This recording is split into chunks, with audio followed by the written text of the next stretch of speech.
Hello friends, আমি Manjushree parlour থেকে মঞ্জুশ্রী বলছি। প্রচণ্ড গরম পড়ে গেছে। তো এই গরমে আমাদের কি করা প্রয়োজন, কি করা প্রয়োজন নয়। তো প্রচণ্ড গরমে আমাদের প্রথমত দুটো জিনিসের ওপরে বেশি করে আমাদের টেক কেয়ার নিতে হবে। সেটা হলো প্রথমত আমাদের শরীরের প্রতি যত্নবান হতে হবে।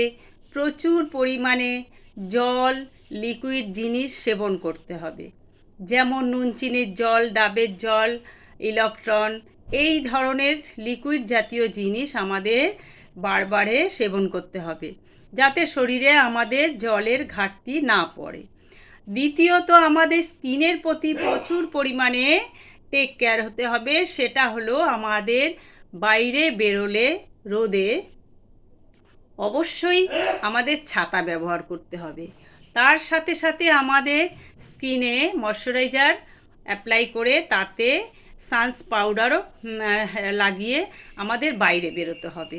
না হলে কিন্তু এই প্রচণ্ড প্রখর রোদে আমাদের স্কিন একদম ঝলসে যাবে এবং সানস্পট পড়ে যাবে। সেই জন্য আমাদের স্কিন এবং শরীর দুটোর প্রতি প্রচুর পরিমাণে যত্নবান হতে হবে। এবং 12টার পরে আমরা বেশিরভাগ চেষ্টা করব যাতে বাইরে বেরোতে না হয়।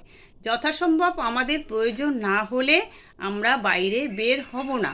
তারপরে বয়স্কদের এই গরমে বাইরে বেরোতে একদমই দেওয়া উচিত নয়, এবং বাচ্চাদের প্রতিও মায়েদের খুব সচেতন হওয়া প্রয়োজন। তাদের প্রচুর পরিমাণে লিকুইড জাতীয় জিনিস এবং জল সময় মতো পান করানো উচিত।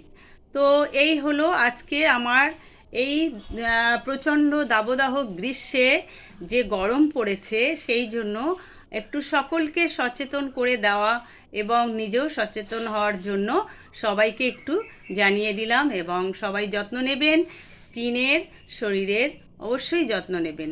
Good bye, tata.